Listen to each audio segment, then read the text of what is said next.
Ethan Carter did not believe in miracles, nor did he believe in cosmic coincidences. He was, by all accounts, an ordinary programmer from Boston, living in a neat apartment near the Charles River. He woke each morning to the rattling sounds of the subway, made his coffee with a little too much sugar, and coded simple software that tracked user inputs for a local insurance firm. Life proceeded in its unremarkable fashion, until the day he received an unexpected message. It came in the form of a small cylindrical device, one that whirred to life the moment he touched it, projecting a shimmering blue hologram in the center of his kitchen.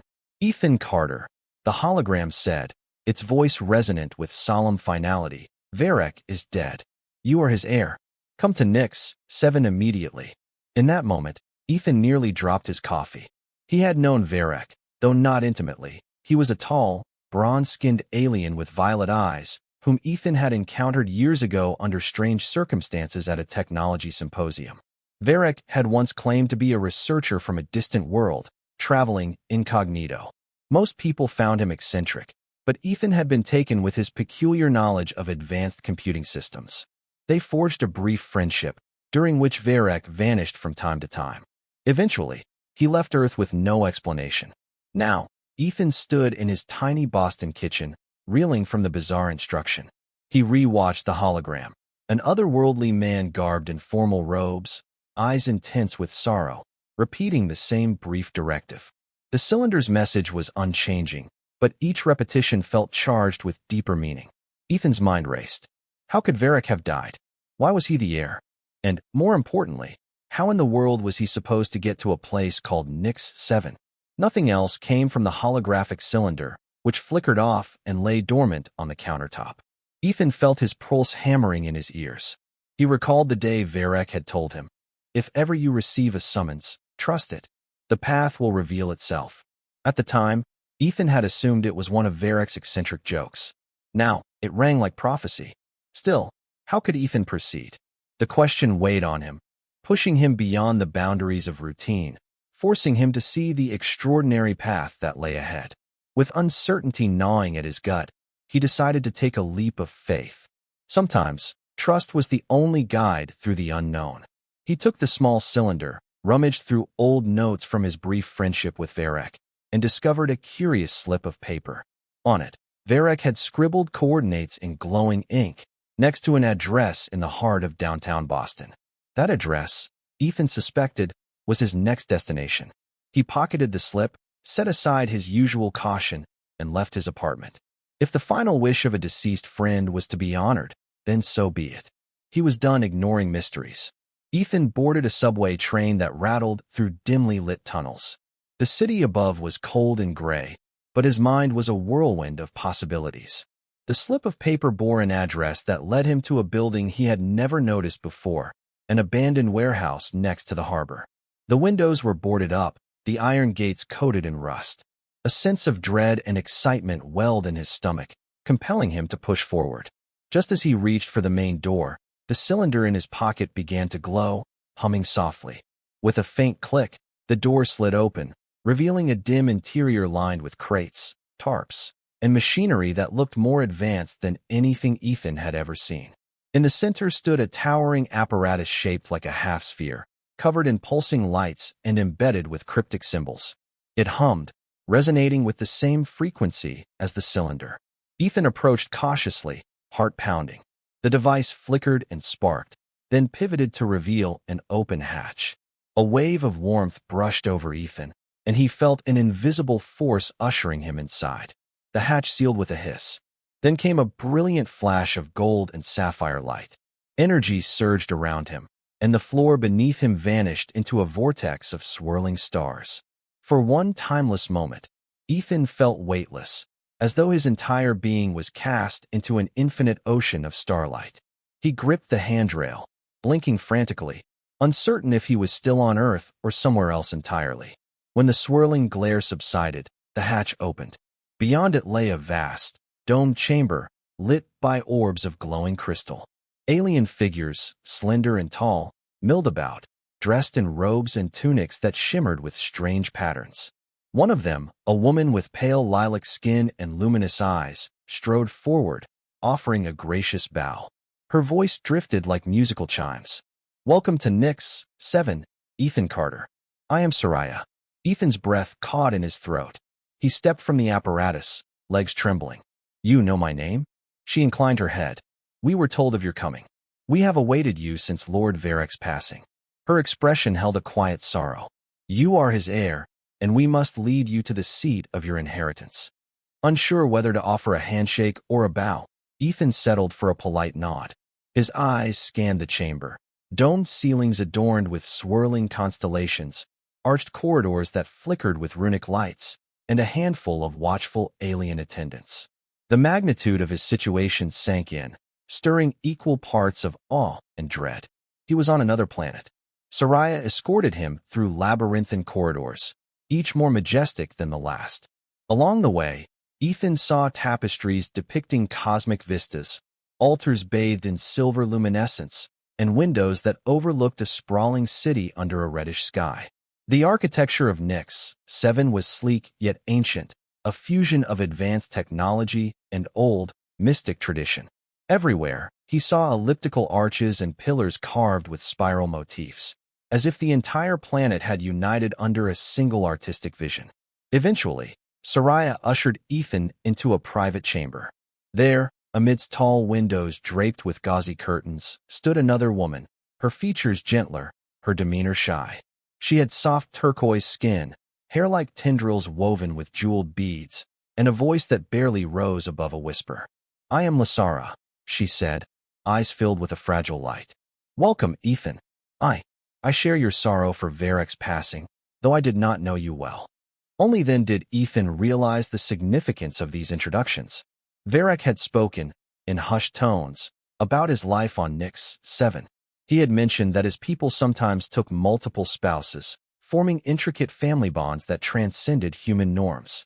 Now, it was clear that both Seraya and Lysara had been Varek's wives, bound to him through alien custom.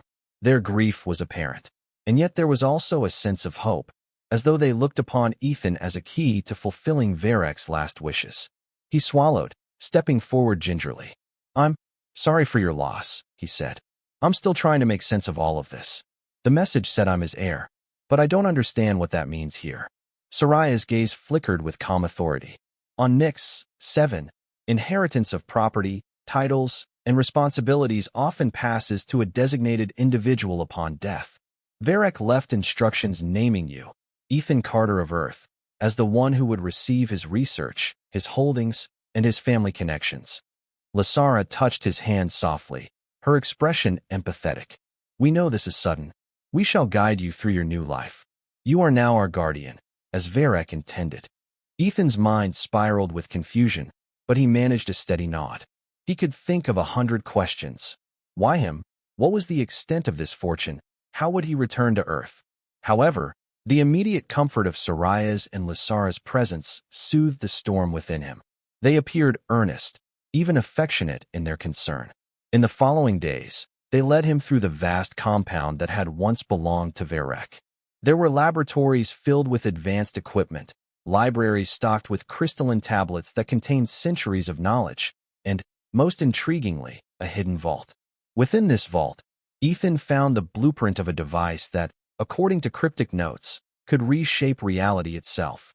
Varek's scrawled text described it as a cosmic lens, capable of merging disparate timelines or forging gateways between star systems. It was unfinished, but even in blueprint form, it appeared dangerously powerful. Seraya explained the secrecy. "Our civilization prizes knowledge, but certain discoveries carry tremendous risk. Varek believed in using the lens for interplanetary unity, to heal star systems ravaged by war. Others, however, view it as a means to gain absolute power." Ethan recalled the name from the hologram's fragmentary speech, something about Kronos, a ruthless warlord. When he asked Seraya, her expression darkened. "Kronos leads a faction that believes in domination. He has spent years searching for Varek's research. With you now inheriting it, Kronos will not hesitate to pursue you." A chill swept through Ethan. He realized he stood at the heart of a cosmic conflict. One misstep, and all that Varek had worked for could fall into tyrannical hands. Yet he also felt a spark of resolve. He might have been a modest Boston programmer, but Varek had trusted him. That trust was a beacon he would not betray. Days passed, turning into weeks, as Ethan adapted to life on Nyx 7. Under Seraya's guidance, he learned the language of this world, a graceful tongue woven with faint telepathic resonance. Lysara introduced him to the culinary delights of alien produce, sweet, glowing fruits and breads infused with starship-grown grains. At night, they would watch the twin moons ascend over the horizon, their silver arcs crisscrossing in a dance that cast ethereal patterns upon the city below. Amid these tranquil times, Ethan grew close to the two wives, discovering their distinct personalities and their deep devotion to Varek's memory. Seraya was regal, a born leader among her people, often hosting councils and diplomatic gatherings. Lysara, more reserved, found solace in the gardens, tending luminescent flowers that responded to her gentle touch. Despite coming from different realms of interest, both extended sincere warmth toward Ethan. The notion of him sharing their household, inheriting a role as caretaker or protector, felt overwhelming at first. Yet, as the trio's bond strengthened, Ethan sensed a quiet harmony forming, as though the cosmic tapestry had woven them together for a reason. Unbeknownst to them, a new threat approached. Kronos, a towering figure draped in black, arrived on Nyx 7, orbiting the planet in a heavily armed cruiser.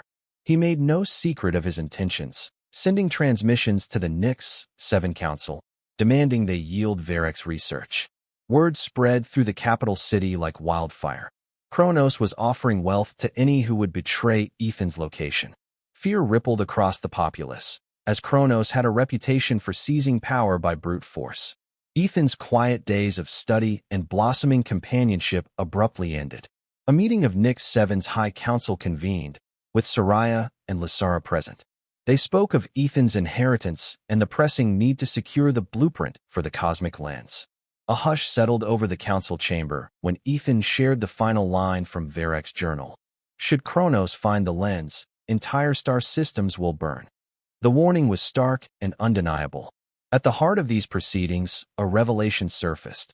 Varek's research was tied to an ancient ritual known only to certain families of Nyx 7. The ritual involved awakening latent psychic abilities in those deemed worthy. Seraya stepped forward, stating that Ethan, as Varek's heir, must undergo this process. She spoke of how Varek's bloodline and hidden knowledge could pass spiritually to Ethan, granting him the means to protect the device. Though Lysara appeared hesitant, fearful of the toll it might take, she eventually agreed it was necessary. That very evening, in a hidden hall deep beneath the city, Ethan knelt before an altar of shimmering crystals. Seraya stood on one side, her gaze fierce with determination. Lysara stood on the other, her eyes moist with concern. Runes etched into the floor glowed with each syllable of the ancient incantation. Then, as the final words resonated, a surge of energy coursed through Ethan's body. He gasped, feeling as though every nerve fiber ignited with starlight. In a flash of violet radiance, he glimpsed swirling galaxies, fractal shapes that danced at the edge of comprehension, and a distant silhouette, Varek's silhouette, whispering encouragement. When Ethan opened his eyes, tears slipped down his cheeks. Something had changed within him. He could sense the presence of minds around him, not as voices, but as subtle vibrations of intent and emotion. The blueprint for Varek's device came alive in his memory, each circuit pattern etched clearly, each step of the design shining with possibility. Yet, the psychic awakening also bore a heavy weight. He felt Kronos' looming threat more keenly, like a shadow pressing against the edges of his awareness. Time was running short. Kronos had sent an ultimatum to the Nyx 7 government: hand over the research or face assault. Rumors circulated that Kronos' fleet possessed weapons capable of devastating entire continents. The council insisted on relocating the blueprint to a secure location off-world. However, Ethan, Seraya, and Lysara believed that the only true solution was to finish the lens, or at least adapt its principles to protect Nyx 7. Varek had wanted it used for unity, not destruction, and perhaps, with the lens, they could defend themselves without resorting to violence. Under the cover of night, the three formed a plan. Within Varek's old laboratory, they worked tirelessly. Seraya's leadership cut through bureaucratic red tape, ensuring they received materials from the Council's own restricted vaults. Lysara's gentle insight calmed Ethan when frustration threatened to overwhelm him. Using his newfound psychic link, Ethan delved into the incomplete segments of the blueprint.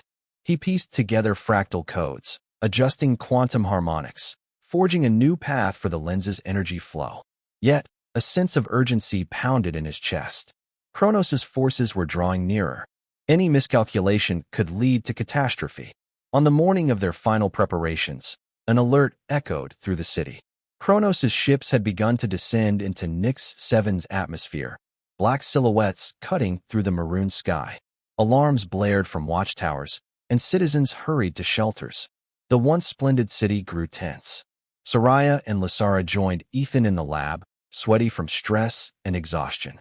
They needed only a few more hours to test the lens interface, but Kronos would arrive in mere minutes. The hum of dropships landing outside signaled the intrusion. Soldiers in dark armor marched onto the streets, clearing the way for Kronos. Determined not to let the blueprint fall into enemy hands, Ethan took the essential data crystals and stashed them in a small anti-gravity pack. Seraya set the lab's self-destruct function, ensuring nothing remained for Kronos to seize. Then, the trio fled through hidden corridors that wound beneath the city. They emerged in a remote courtyard, flanked by towering obsidian columns. Above them, the sky crackled with the booming thrusters of Kronos' gunships. Hope flickered in Ethan's chest as he caught sight of a sleek craft waiting nearby. It was a personal shuttle, designed for silent travel. With the help of Lysara's knowledge of the palace's lesser-known hangars, they had prepared it for escape. The plan was to flee the capital, hide in the labyrinthine caves of Nix 7's southern hemisphere, and attempt to complete the lens's final assembly. Yet, as they dashed for the shuttle, a powerful voice echoed through the courtyard. "Kneel, trespassers." Kronos emerged from the shadows, his form massive and menacing. He wore plated armor that glowed with dark crimson lines. In his outstretched hand crackled an energy staff, arcs of black lightning dancing along its length. His angular face was etched with contempt. "You think you can deny me Varek's secrets? Pitiful. Stand down now, or perish." Ethan's heart thundered. He sensed Kronos' mind like a swirling storm of cruelty and ambition. Drawing on his latent psychic ability, Ethan forced calm into his voice. "Kronos, you won't succeed. Varek's research isn't meant for destruction. Leave Nix 7 in peace." A hollow laugh escaped Kronos' throat. "You, a mere human, dare to command me?" His eyes flicked to Seraya and Lysara. "And you too betray your own heritage by siding with an off-worlder. I should have known Varek's heirs would cower from true power." With chilling speed, Kronos unleashed a bolt of black lightning from his staff. Ethan braced, but Seraya stepped forward, erecting a shimmering barrier, an advanced protective field that she projected from a bracelet on her wrist. The lightning sizzled against it, scattering sparks. Kronos snarled and raised his staff again, but Lysara, eyes brimming with quiet resolve, let out a piercing cry that rippled with telepathic force. Kronos staggered, momentarily stunned. "Go!" Seraya shouted to Ethan, voice threaded with urgent command. "Get to the shuttle. We'll hold him back." She and Lysara squared off against the warlord, channeling the psychic training and advanced technology at their disposal. In a flurry of motion, Ethan sprinted toward the shuttle's hatch, the precious data crystals jingling inside his pack. He slid into the pilot's seat, fingers fumbling over alien controls. The shuttle hummed to life. Outside, Seraya and Lysara darted gracefully, deflecting Kronos' strikes and launching counterblasts. Yet Kronos' power seemed inexhaustible. Fear for Seraya and Lysara spiked in Ethan's mind, spurring him to immediate action. Summoning a deep breath, he reached out with his newly awakened abilities, forging a tenuous mental link with the two wives. "Come to me," he projected. "I'm engaging the autocannons." With trembling focus, he activated the shuttle's side turrets, which spat beams of aquamarine light. Kronos dodged most of them, but the barrage forced him to retreat. Seraya seized the moment to dash forward, hooking an arm around Lysara. They raced across the courtyard, bounding into the shuttle just as Kronos roared and launched a final crackling bolt. The shuttle's hatch slammed shut, sparks dancing off the hull. Ethan fired the engines to maximum thrust, lifting off amid swirling dust. No sooner had they taken to the sky than Kronos' gunships locked onto them. Beams of red plasma lanced past, each near miss shaking the shuttle violently. Ethan gritted his teeth, wrestling with the unfamiliar controls. Seraya and Lysara strapped themselves in, occasionally returning fire from the shuttle's turrets. The chase soared over the city's spires, weaving between the exotic architecture of Nyx 7.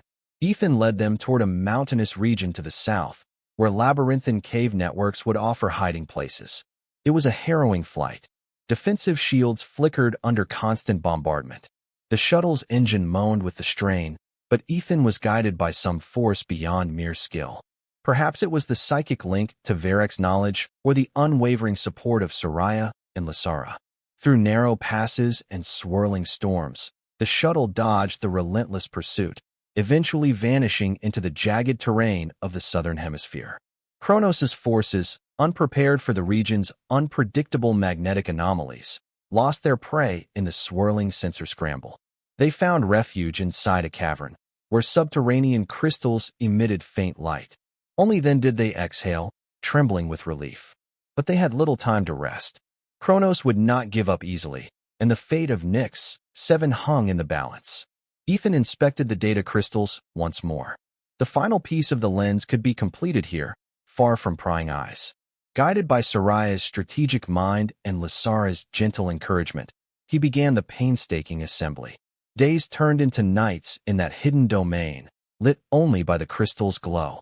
With careful precision, Ethan integrated circuits woven from living metals, forging a device that resembled a circular gate, about 2 meters wide, etched with runes. Each piece fit into another with a satisfying click, as though destiny itself had shaped them. The lens's central hub required a power source of intense magnitude, a source only found in the planet's deep geothermals.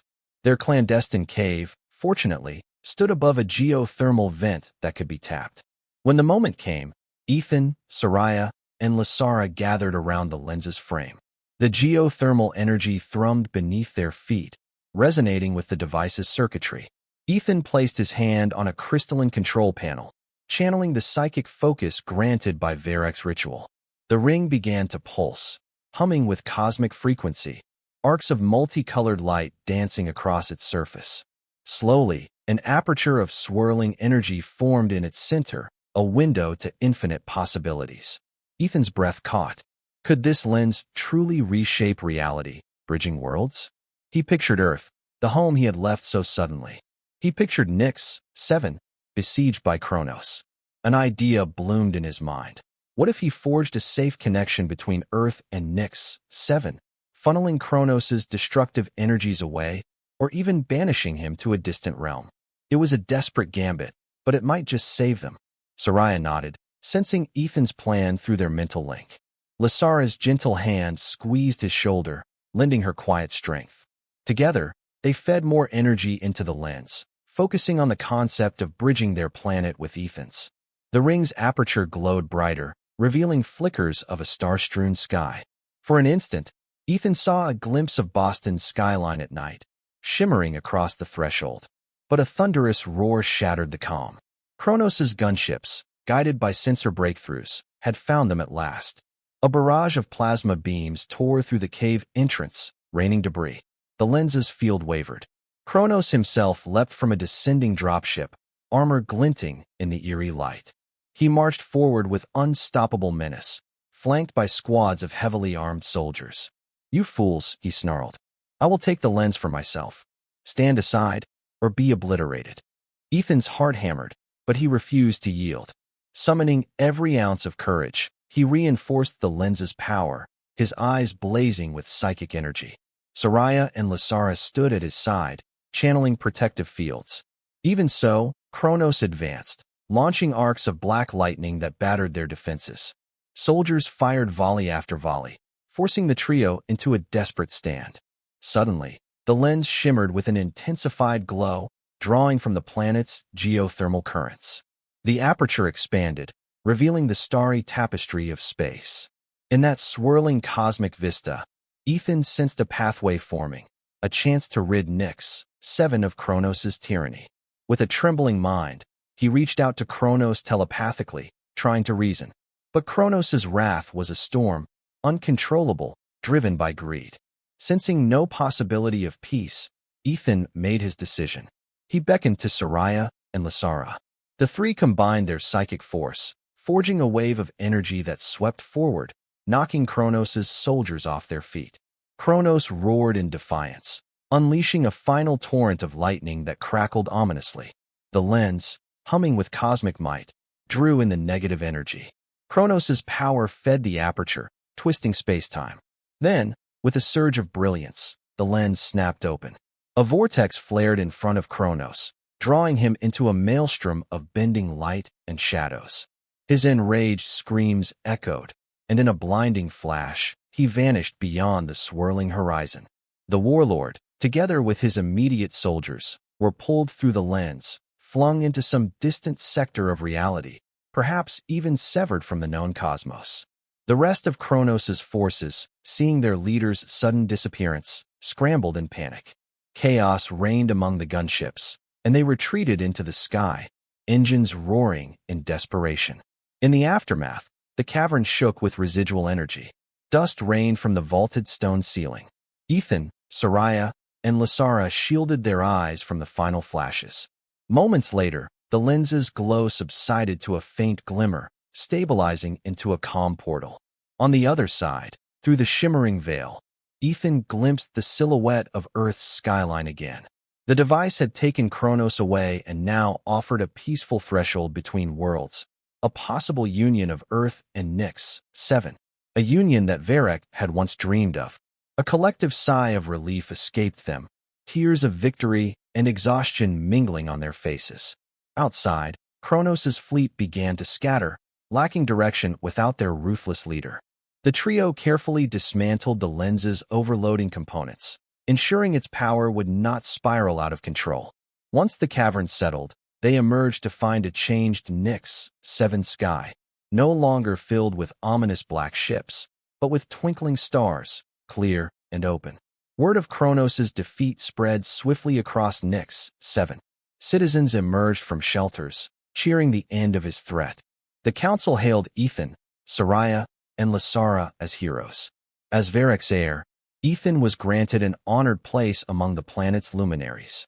Yet, Ethan cared little for titles. What he cherished was the knowledge that Varek's vision, unity rather than conquest, lived on.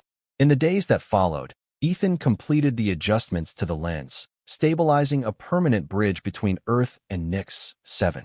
This time, it wasn't for war or subjugation, but for knowledge, trade, and mutual prosperity. He coordinated with Earth's leaders, who, though initially shocked, recognized the extraordinary potential of peaceful contact. Treaties were drafted, delegations exchanged.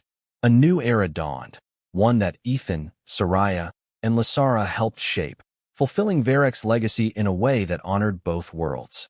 Ethan himself found a life he had never dreamed possible. The inheritance Varek had left was vast: wealth, estates, laboratories brimming with the latest technology.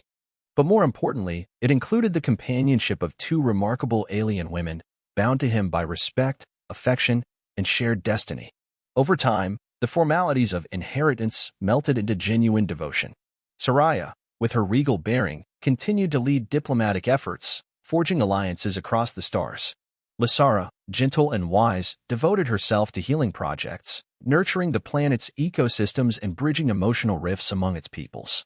Ethan, blending his earthborn expertise with newfound psychic insight, took on the mantle of researcher, innovator, and, in many ways, protector of the lens. Through it all, the memory of Varek guided them. Often, Ethan would pause beneath the twin moons, gazing at the cosmic tapestry, recalling the promise he had made as he knelt in the hidden hall. Varek had entrusted him with a mission, trusting that he would choose unity over exploitation. Each time Ethan embraced Seraya and Lysara, sharing quiet moments of warmth, or addressed gatherings of hopeful citizens from both Earth and Nyx, 7, he felt sure that Varek's spirit beamed with approval. Kronos did not reappear. Some whispered that he had been transported to a barren dimension, doomed to wander forever. Others speculated that he might one day find a way back. But such fears lessened as the years progressed, overshadowed by the harmonious developments that linked two distant worlds. Trade lines flourished, carrying cultural exchanges. Earth's music, literature, and food shared with Nyx 7's arts, advanced medicine, and cosmic knowledge. Barriers between species dissolved, replaced by mutual curiosity and respect. The cosmic lens, once a weapon's blueprint, became a symbol of hope, sealed under the watchful guardianship of Ethan Carter, an ordinary Boston programmer who had answered an extraordinary call. And so, life began anew for Ethan, Seraya, and Lysara. In the capital city of Nyx 7, they made their home in Varek's estate, filling its halls with laughter and plans for the future. Earthly furniture mingled with alien architecture, a tapestry of two cultures blending into one household. Gardens flourished under Lysara's nurturing touch, their luminescent blooms dancing in the night breeze. Diplomatic receptions buzzed with Seraya's confident presence, hosting ambassadors from both Earth and other star systems. Meanwhile, Ethan continued refining the lens, ensuring that its gifts remained tools for peace rather than stepping stones for conquest. On a day of particular splendor, with both sons of Nyx 7 shining overhead, Ethan found a moment to reflect. He strolled through the orchard where Lysara tended to the radiant trees, each bearing fruit that glowed faintly with swirling patterns. The air smelled of sweet dew and distant blossoms, reminiscent of an Earth springtime, yet distinctly otherworldly. At the orchard's edge, Seraya was conferring with council members about a new educational initiative that would allow Earth students to study on Nyx 7. The entire scene felt surreal, a testament to how far they had come since Ethan's rattling subway rides in Boston. He paused, taking in the sight of his two companions, their ethereal features shining with purpose. They sensed his presence, turning toward him. In that quiet exchange of glances, the three shared a bond, an understanding that transcended words. They had faced darkness and persevered. They had inherited a fortune not merely of credits or royal titles, but of responsibility, friendship, and unwavering hope. In that moment, Ethan felt utterly content. As evening fell, the trio gathered in the courtyard to watch the twin moons rise. Twinkling lights from the capital spread below them, reflecting the unity that spanned an entire planet, and now, an entire cosmos. Seraya leaned against Ethan's shoulder, recounting the day's negotiations. Lysara gently clasped his hand, pointing out the pattern of star formations overhead. Ethan, inhaling the cool night air, turned his gaze toward the lens apparatus, discreetly housed beneath a translucent dome. A swirl of cosmic energy glimmered within, a silent link to Earth, a promise of shared destiny. In the hush of that twilight, Ethan whispered, "Thank you, Varek, wherever you are. I hope we've made you proud." A soft breeze rustled the orchard leaves, carrying a hint of cosmic resonance, as though the planet itself answered. For indeed, Varek's legacy was now woven into the tapestry of two worlds. Ethan Carter, once an unremarkable programmer, had stepped into an extraordinary fate. He had traveled beyond the stars, braved the wrath of a warlord, inherited a fortune, and, to his equal astonishment and humility, found companionship with two incredible wives. Their bond was neither forced nor conventional, but it glowed with an undeniable sincerity, an affection that bridged the chasm of different species and different histories. That night, as the twin moons glided across the heavens in a dance older than recorded time, Ethan stood at the threshold of his estate's grand balcony, holding Seraya's and Lysara's hands. Below, the city lights shimmered like a constellation brought to the surface. Above, the stars glinted in silent testimony. Soon, Earth and Nyx 7 would collaborate on new scientific endeavors, forging paths to yet uncharted galaxies. By protecting the lens, they would guide future generations toward peaceful cosmic exploration, upholding the simple yet profound truth that cooperation, not tyranny, was the surest path to progress. Thus ended the time of Kronos' shadow, ushering in a new era. Though life would always hold challenges, Ethan knew they would face them together, bolstered by trust and love. And as final testament to the story's promise, whenever children on Earth gazed at the night sky or Nyx 7's youth marveled at Earth's transmissions, they could sense a radiant link, a cosmic synergy that sprang from an inherited fortune, an ancient device, and the faith of one man who answered a friend's last summons. In that synergy, they found hope for countless tomorrows, forging, in every star's reflection, the shining corridors of peace. And so it was that Ethan Carter's unexpected journey reached its joyous conclusion, bound forever to the hearts of Seraya and Lysara, protectors of two worlds, guardians of a legacy that promised harmony, and stewards of a precious love that spanned light years. Under the vast cosmic canopy of Nix, 7, with Earth's distant horizon just a step through the shimmering lens, they lived happily ever after, embracing a future brighter than any star they had ever beheld.